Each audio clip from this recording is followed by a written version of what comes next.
Hola, recibe mi saludo cariñoso para empezar el discipulado pastoral de esta semana. Estamos con la preparación doctrinal para nuestro examen de organización como iglesia convencional. Quedé en la última emisión que vimos el principio de la autonomía de la iglesia local, aunque pues estás viendo que manejan con otra nomenclatura estos principios. Pero estamos en la página 25 del material de sus engargolados y terminamos diciendo que en esta autonomía pues hay subordinación para quienes presiden, pero ahí quedó. Ahora estamos en el principio espiritual. El principio espiritual, según la página 25, que es el número 5, dice: defendemos el derecho a la libertad religiosa, el derecho de culto de cada ser humano. Y bueno, usa la cita de Hechos 15 y dice: abogamos por el derecho a la libertad religiosa de cada persona. Y luego en los párrafos habla de qué es el principio de la libertad de conciencia. La ironía de este escrito es que el nombre correcto es con el que empieza el párrafo. Este es el principio de la libertad de conciencia. Así se debe llamar. Cuando le decimos principio de libertad religiosa, estamos cayendo en un error de imprecisión y te voy a decir la razón. Libertad religiosa quiere decir que no va a haber ningún freno para ningún credo para hacer lo que se le antoje en materia civil, social, política, no se diga religiosa, ¿verdad? El ejemplo que doy es que se puede en las escuelas públicas dar doctrina y sobre todo con el pensamiento de que el catolicismo predominante como mayoría lo hace en las escuelas privadas, pues ahora diríamos en las escuelas públicas se vale. Igual derechos de televisión, igual propiedades, igual un montón de cosas, me explico, igual hasta partidos políticos o que sean votados los representantes de algún credo. Entonces, libertad religiosa es un término muy peligroso. Científicos sociales, las ciencias sociales, antropología, historia, filosofía, sociología, etcétera, han advertido del peligro de usar este nombre, pero pues aquí nuestra denominación en México, un poquito aferrada, lo sigue usando. Es incorrecto decir libertad religiosa, lo correcto es decir libertad de conciencia. Por ahí empezamos. Y no habla de que se puedan tener cultos y injerencia en la vida pública y privada de este país, no. Lo que quiere decir libertad de conciencia, como bien dice el párrafo aquí en la página 25, es que las personas, bueno, aquí dice más adornado, sean susceptibles a ser atraídos a Dios y relacionarse de una manera libre y voluntaria con Él, sin necesidad de intermediarios. Yo lo sintetizo, a mí me gusta mucho sintetizar, me es mucho más fácil decir, es el principio del derecho a creer del individuo, a no creer del individuo o a creer como le plazca al individuo en materia espiritual. ¿Me estoy explicando? Entonces, lo que continúa está bien. Dice, es responsable de su convicción de fe, no debe recibir ningún tipo de restricción social, política, económica ni religiosa para ejercer dicha fe. Estamos bien con eso. El único problema es el nombre, no es libertad religiosa, es libertad de conciencia. Igual, cada iglesia o grupo debe tener la libertad de propagar su fe siempre y cuando se respete a los individuos y yo diría a las leyes civiles, claro, mientras no vayan en contra de las Sagradas Escrituras, pues también el orden que impone el Estado de cómo manejar esta libertad de conciencia. Ahora tenemos personalidad jurídica a las iglesias. Desde el salinismo llegó esta novedad a las asociaciones religiosas, que es el nombre correcto de las agrupaciones de las iglesias. Llegó precisamente por Carlos Salinas de Gortari, personalidad jurídica, porque antes no existíamos, ante el orden civil no existíamos, y ahora con la personalidad jurídica somos asociaciones religiosas, ARs, y cada grupo debe de buscar tener precisamente su asociación religiosa en alta ante la Secretaría de Gobernación.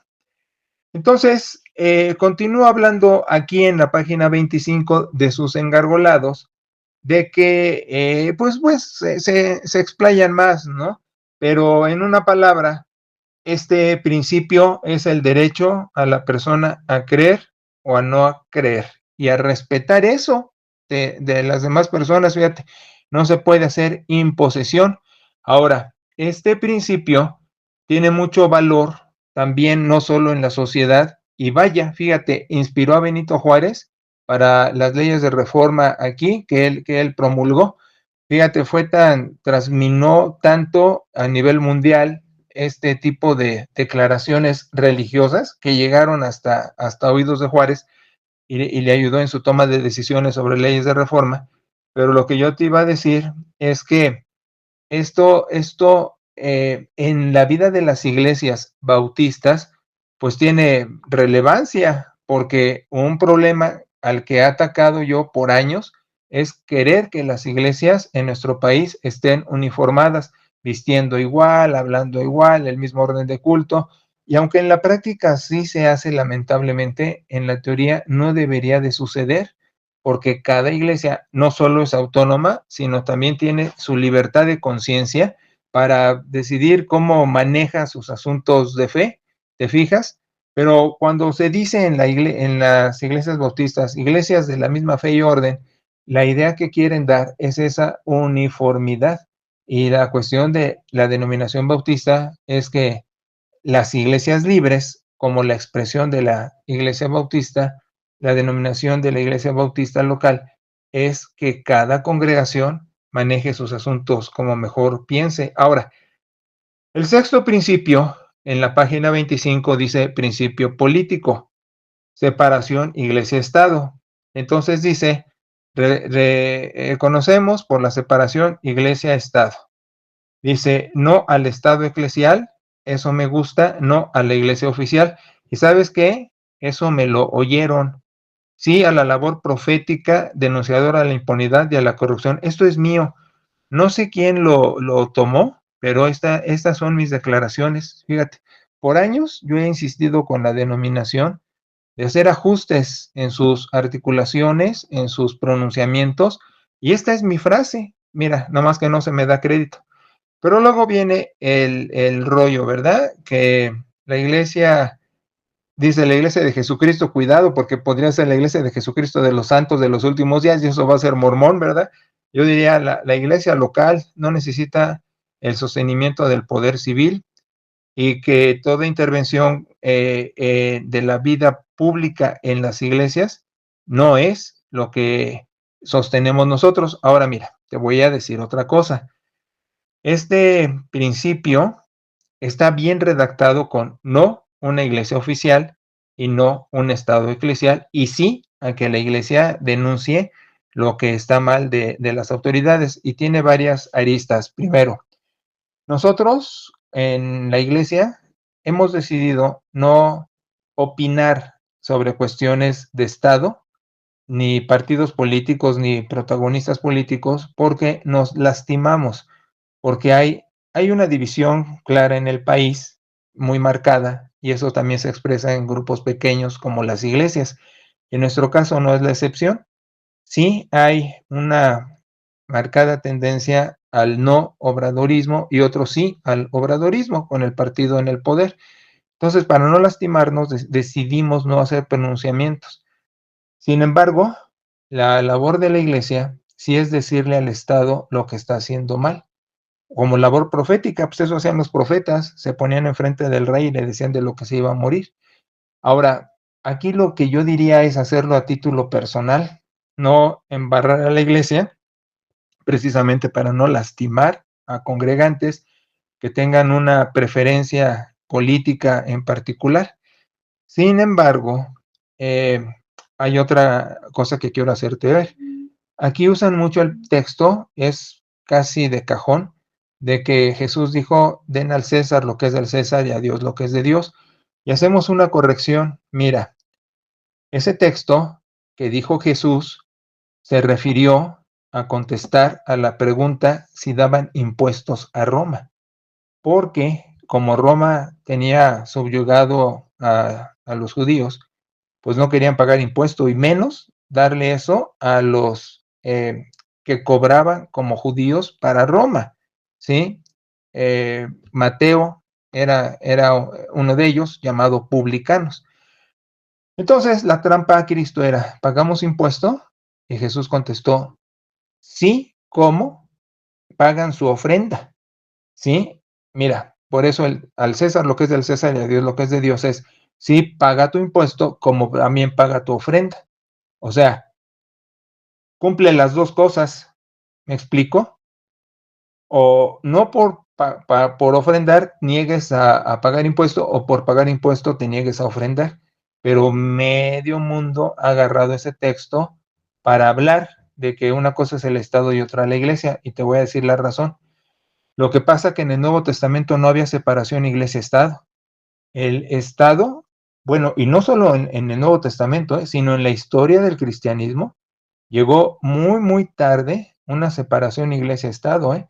De hecho, hasta las reformas europeas, porque todavía hasta la paz de Westfalia en 1648, el Estado tenía injerencia en la religión, en la vida de las iglesias.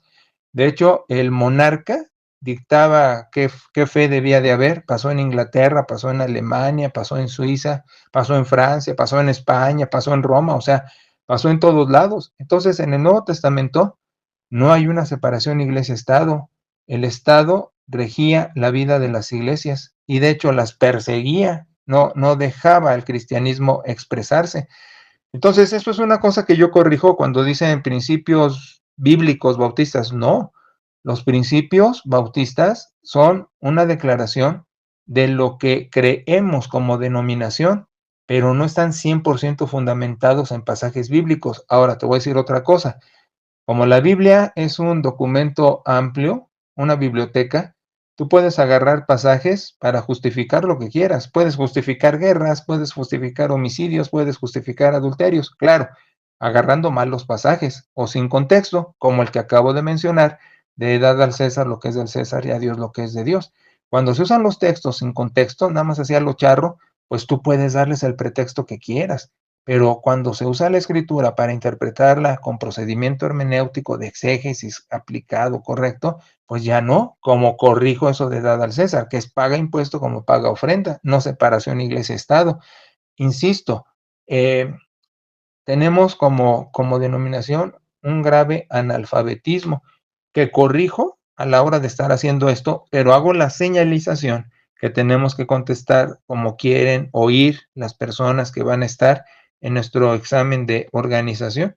Entonces, pues aquí está perfecto. Y fíjate, esto es mío, no lo dice la denominación. Aquí alguien me lo pescó de un sermón, de un estudio, de un escrito, no estado eclesial, que la religión maneje o manipule las decisiones políticas, como sucede hoy día con el cura, junto con el profe, junto con el alcalde de cualquier pueblo, me explico, y no una iglesia oficial, que sí la constitución dice que no, pero los sentimientos de la nación post-independencia decían que sí, y que en la práctica sigue. Pues nada más mira toda la apoyo que existe para cualquier situación de carácter político y al revés, cualquiera de nosotros que quiere hacer algo en el orden civil, pues nos mandan lejos, ¿verdad?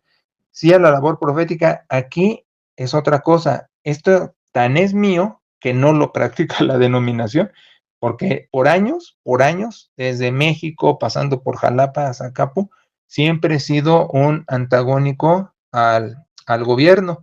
Yo no tengo partido político, no estoy afiliado a ninguno, no me simpatiza a ninguno, soy un crítico del sistema político mexicano.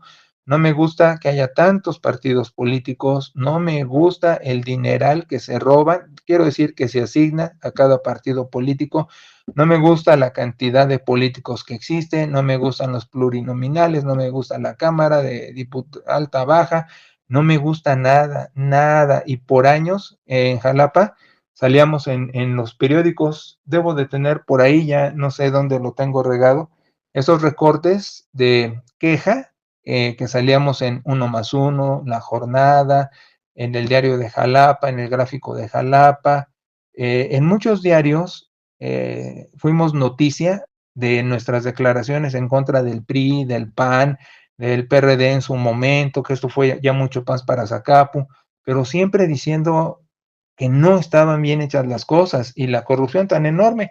Y ahora pues también se lo dedico al partido en el poder, que me abstengo en la congregación, pero también tengo mi listota de queja, porque pues hay demasiadas cosas que obviamente pues podemos denunciarles a los políticos. Ahora, fíjate, hay otra cosa, dice Romanos capítulo 13, que nos sometamos a nuestras autoridades, porque no viene autoridad sino de parte de Dios, esa es otra. ¿Y por qué luego tenemos gobiernos tan deficientes? Porque necesitamos medidas disciplinarias, nos pasamos de listos con Dios y tiene que venir un apretoncito de tuercas, porque también los pueblos tenemos los gobiernos que nos merecemos, ¿eh? Entonces, la cuestión es de que al final nada pasa sin que el escritorio del cielo, el escritorio divino, dé el visto bueno, ¿no? Entonces, pues la verdad es que aunque nos damos cuenta de que hay mucha deficiencia en los partidos, en los políticos, pues Romanos 13 enseña que mejor tener un mal gobierno que tener un peor gobierno o no tener gobierno. Y una última cosa que estoy agregando últimamente, un estado fallido. ¿Qué es peor? Qué es menos malo? ¿Un peor gobierno, un mal gobierno, no tener gobierno o un estado fallido? Y creo que pues todas son malas, ¿no? Y a veces hay que buscar lo menos malo en esto. Pero fíjate, en la página 26 siguen existiendo en la libertad religiosa. Y luego, peor, dicen la tolerancia religiosa. No, no, no es cuestión de tolerarnos. Fíjate que en los 21 de marzo, cuando marchan las iglesias bien contentas porque tenemos libertad de culto, que es otra cosa. Una cosa es libertad religiosa, otra es libertad de conciencia y otra es libertad de culto, ¿no? Libertad de conciencia ya dije, libertad religiosa ya dije, y libertad de culto, pues es que puedas abrir tu cornisa y tener un servicio religioso, ¿no? Claro, pero una cosa es que nos toleren y otra cosa es que nosotros tengamos participación. Pero no vamos a echar todo este rollo con nuestro examen porque pues los mareamos. Bueno, vamos al último principio evangelístico. Dice la gran comisión, ¿verdad? Llevar el evangelio. A mí me gusta más decir misiológico porque evangelístico suena nada más como evangelismo personal y misiológico suena a todo el aparato que existe para propagar la fe, que obviamente es a nivel personal, es a nivel familiar, vecindario, sí, tu estado, tu comunidad, pero también hacerlo de manera internacional. Pero bueno, aquí dice bien el deber de propagar el evangelio, Mateo 28, correcto. La obra misionera, sí, cada cristiano es evangelista, cada miembro de la iglesia un discipulador y cada iglesia pues debe de reproducirse. De hecho, nuestro examen doctrinal pues es eso, una reproducción, sí, aquí en teoría de Zacapu con nosotros y así de nosotros con otra que organizamos. Ya sabemos, aquí el procedimiento fue con Zacapu porque pues tenemos una relación de muchísimo tiempo y de mucha confianza y por eso pues la iglesia nos está apoyando. Difícilmente lo hubiera hecho alguna de Morelia, como dijo bien Silver el domingo, por los antecedentes que existían en nuestro grupo, ¿verdad? Bueno, entonces aquí el misiológico es pues predicar el evangelio para todos. Entonces, si tales principios no son considerados bautistas, son bíblicos, no, volvemos al error. Sí son bautistas porque los bautistas viene emanado de la denominación. No hay otra denominación que los hubiera originado, son propiedad de la denominación bautista y no son necesariamente bíblicos, como ya expliqué en algunos de ellos. Claro, puedo agarrar la Biblia y torcerla y encajarla en cualquier principio, ajá, pero tampoco están peleados con las escrituras, pero no vienen emanados de ahí. Que se pongan versículos sobre texto para encajarlos ahí, pues es una cosa, ¿verdad? Y luego dice que, bueno, demasiado rollo, es que creen que la denominación bautista es eh, la única o eh, que es la única que vale, pues. Y nosotros decimos, cada iglesia local de cualquier denominación, si está en un discipulado con las escrituras, sigue a nuestro Señor Jesucristo y tiene un trabajo formal de la Biblia con una interpretación formal, seria, adecuada, con herramientas, guía del Espíritu Santo, por supuesto, pero con herramientas académicas para hacer su hermenéutica, pues vamos, no estamos diciendo que los bautistas, porque esa es otra queja, fíjate, del mundo cristiano, dice que solo los bautistas creemos que somos los salvos, y pues eso pues es una equivocación. La salvación es universal, es para todos, viene de parte de Dios, no es exclusiva de una fe ni de una iglesia. Es exclusiva de nuestro Señor Jesucristo, que en la obsequia. Bueno, entonces ya estamos habiendo visto esto y voy ahorita a lo que sería el mensaje para darle una pequeña repasadita y ya terminar con esto y estar listos para nuestro examen doctrinal, que donde si hubiera alguna pregunta, observación, extender un tema, con muchísimo gusto lo hacemos a mi chat personal o en público, si es en Domingo en Pirindas, o si es en línea, pues hacerlo a nivel personal. Que Dios te bendiga, échale ganas y recuerda, si ya tienes temas asignados, pues trabaja sobre ellos, ¿va? Bendiciones.